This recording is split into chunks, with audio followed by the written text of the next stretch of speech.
देखिए, मंदिर मस्जिद से जो है काम नहीं चलेगा। आज देश का जो युवा है वो जागरूक हो चुका है। आपको जो है रोजगार की बात करनी पड़ेगी, आपको जो है इन युवाओं की बात करनी पड़ेगी। एसएससी जीडी 2018 को इनको ज्वाइनिंग देनी पड़ेगी। अगर ये नहीं देंगे तो बहुत जल्द जो है हम यूपी में जाएंगे, घर घर जाके जो है इनके खिलाफ जो है प्रचार करेंगे और सबको बोलेंगे कि इनको जो है ज़िंदगी में कभी वोट मत करना, क्योंकि ये युवाओं की बात नहीं करते हैं, ये सिर्फ बड़े बड़े एडवर्टाइजमेंट लगाते हैं। ये रोजगार की बात नहीं करते हैं, ये सिर्फ बड़े बड़े एडवर्टाइजमेंट लगाते हैं। ये बेटी बचाओ बेटी पढ़ाओ पर काम नहीं करते हैं, सिर्फ ये एडवर्टाइजमेंट लगाना जानते हैं। उम्मीद है मानेगी सरकार आपकी बात? मानना पड़ेगा सरकार को, सरकार हमारी है ना। अरे पाकिस्तान अमेरिका से चल के थोड़ी आई है सरकार, सरकार हमारी है ना, तो सरकार को मानना पड़ेगा और मनवाएंगे। मजबूरन सरकार को मानना पड़ेगा। आप देख सकते हैं ये जन सैलाब, और कल जो है इसे ट्रिपल जो है यहाँ पे जनसंख्या मिलेगी। हजारों की संख्या में जो है युवा संसद मार्च करेगा।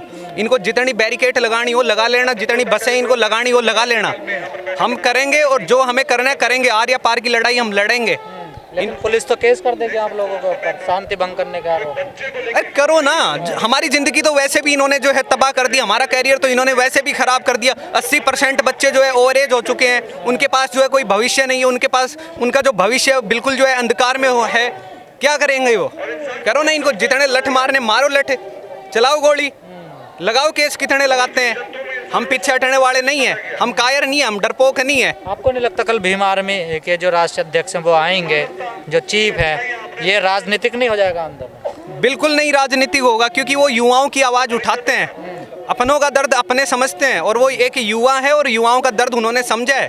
पार्टियां और भी हैं, लेकिन वो सिर्फ बड़ी बड़ी बातें करते हैं। लेकिन ज़मीनी स्तर पे आके साथ देना और सिर्फ बातें करना, उन दोनों में फ़र्क होता है। तो कल लास्ट दिन होगा आंदोलन का, आगे भी चलेगा? देखिए, हमें उम्मीद है कि कल हमारे हक में फैसला आएगा, लेकिन अगर हमारे हक में अगर फैसला नहीं आता है तो इनको और जो है एसएससी जीडी युवाओं का विकराल रूप इनको देखने को मिलेगा। हम पीछे हटने वाले नहीं हैं। हम जीडी वाले भीम आर्मी वालों का? एसएससी जीडी वो सिर्फ हमें सपोर्ट कर रहे हैं। आप देखिए ना, ये सारे के सारे जो है एसएससी जीडी युवा हैं, कोई भीम आर्मी वाला नहीं बैठा है। वो सिर्फ हमारे को समर्थन दे रहे हैं। तो यहाँ पे कोई राजनीति नहीं हो रही है। हम किसी पार्टी को फॉलो नहीं करते हैं, हमें हमारा रोजगार चाहिए। इनको जो है रोजगार मुद्दा बनाना पड़ेगा। आज मैं देखता हूँ कि जब राजनीति बड़े बड़े भाषण देते हैं, कभी रोजगार की बात नहीं होती है।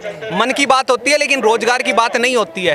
तो प्रधानमंत्री जी को ये कल समझ आएगा, इनको बात करनी आदत भी पड़ेगी। तो आप लोगों ने बनाई है ना, आपने सवाल नहीं किया ना कभी भी उनसे कि हमें रोजगार चाहिए। देखिए, गलतियां हुई हमारे से, मैं मानता हूं, लेकिन अब जो युवा है वो जागरूक हो चुका है और सवाल किया जाएगा और बुलंद तरीके से किया जाएगा, और उसकी आवाज़, उसकी गूंज जो है देश के कोने कोने तक जाएगी। पहले भी तो आप लोग संसद घेराव कर चुके हैं, फायदा तो कुछ नहीं हुआ। आप लोगों को लाठी मार के वापस भगा दिया। देखिए, हमने पहले संसद घेराव किया था, लेकिन उसमें सिर्फ और सिर्फ राजनीति हुई थी, युवाओं का यूज किया गया था।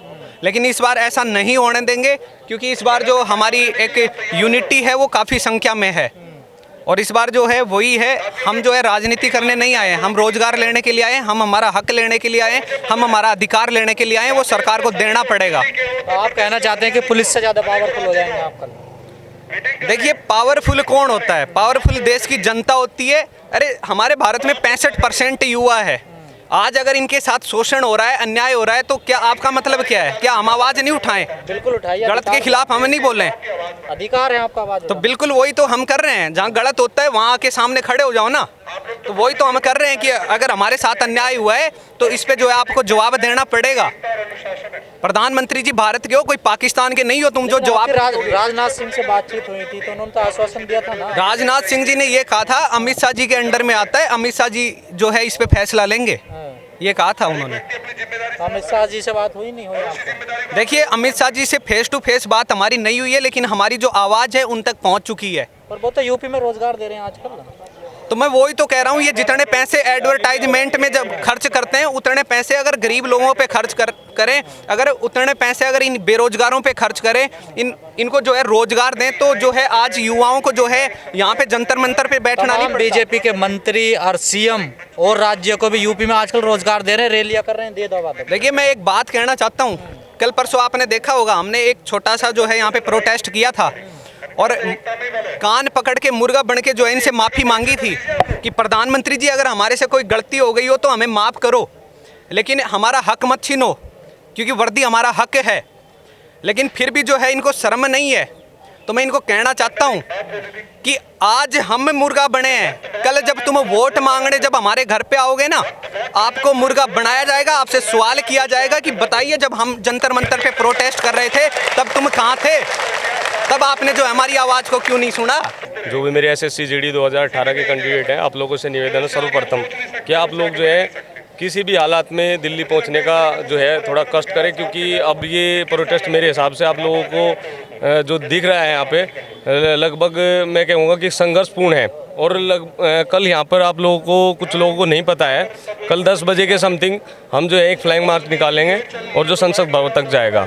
और देश के सरकार को मेरी निवेदन है कि जितने भी यहाँ पे कैंडिडेट आए हुए हैं उसमें कहीं ना कहीं हमारी कोई गलती नहीं है।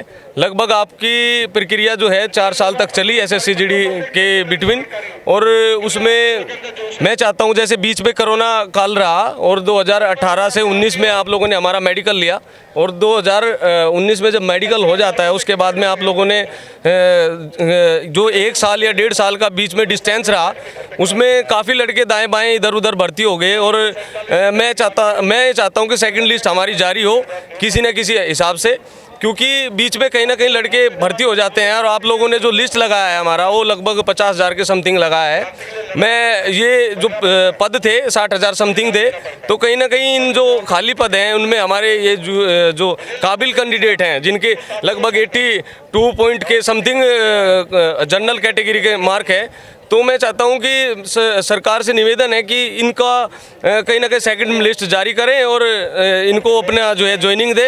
इन्होंने सारी प्रक्रिया जो है एसएससी जीडी की जो होती है वो पूरी की है, 3 बार लिस्ट लगाई जा चुकी है। मंदिर का अलग प्रोसीजर है, देश में बहुत सारे अन्य काम छिड़े हुए हैं और वो चलते रहेंगे।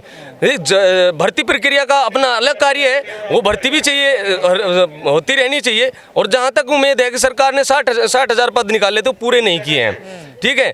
और इसमें काफ़ी पद खाली गए हैं, उसका जायजा सरकार को लेना चाहिए था। मैं यही बताना चाहता हूँ। सरकारों के काम है मंदिर मस्जिद बनाना, नहीं, मैं तो मानता नहीं मंदिर मस्जिद बनाना सरकार का काम है। वो उसमें चीज़ का मुझे भी इतना ज़्यादा नहीं पता है कि मंदिर मस्जिद बनाने चाहिए नहीं बनाने चाहिए, बस हमें अपनी जोनिंग चाहिए। हमारी डिमांड है सरकार से। मैं भी खुद एक एसएससी जीडी कैंडिडेट हूँ और मेरा हक है, मैं अपने राइट्स मांग रहा हूँ। मंदिर मस्जिद तो गलत है, जो स्थापना पहले हो चुकी है प्राचीन काल से, वो मंदिर मस्जिद पहले भी थे अब भी हैं, उनमें पैसा लगा रही है तो सरकार का बजट होगा कहीं ना कहीं से। हमारे लिए तो नहीं है बजट। नहीं, हमारे लिए बजट नहीं दिख रहा है, तभी तो हम यहाँ पे धरना प्रदर्शन कर रहे हैं। और लगातार 1 वर्ष से हम यहाँ पे लगातार प्रोटेस्ट कर रहे हैं कि सरकार हमारी आवाज़ सुन ले, और वो नहीं सुन रही है। तो इसमें कहीं ना कहीं किसकी कमी दिख रही है? जिसके हाथ में है वही करेगा ना सही तो।